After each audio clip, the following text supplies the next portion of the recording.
lot of meat on these things. So you're gonna have your Boston butt here, and then you're gonna have what they call a picnic ham here. You know, North Carolina, we're known for pork, so I'm feeling pretty confident in this. We're gonna inject this pork shoulder with a simple injection that we've made. Now all of this is just 2 ingredients. You got your brown sugar and your apple juice, basically is all we're gonna be putting in this thing.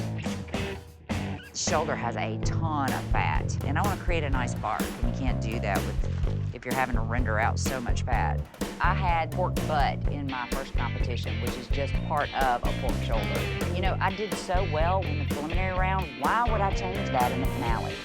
We are coating the shoulder with rub. Our flavor profile is typical Memphis flavor. It's chili powder, cumin, garlic powder, salt, pepper, and turbinado sugar.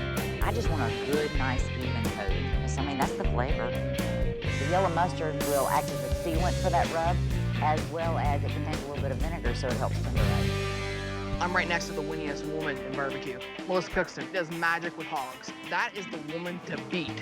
$50,000 is great and all, but for me, it's about reputation. If I go out of here and BBQ Pitmasters Grand Champion, that means I am the best. I'm actually gonna tie off my money muscle. I want it to be a nice, solid piece of meat that I can slice and make it look beautiful for the judges. Get my injection needle.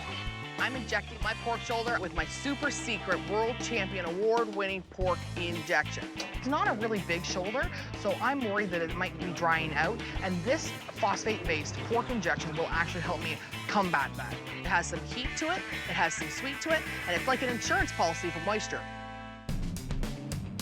Cooking that money muscle the way Diva's cooking it is not a good tactic. You should have kept it intact, let all that fat render into that money muscle. But she's won in pork before, so what I know. I'm putting a little peanut oil on it to help hold my rub in. You gotta have a rub that complements the meat, and this rub got a lot of chili powder in it, it's got a lot of heat in it, but when it's done, it won't be spicy hot at all.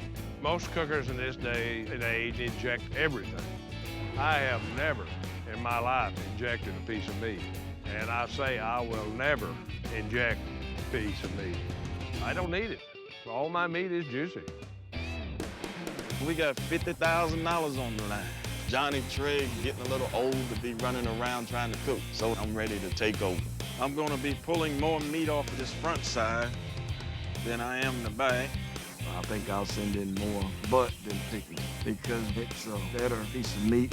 All right, we're getting ready to inject. My flavor profile is sweet with a little heat.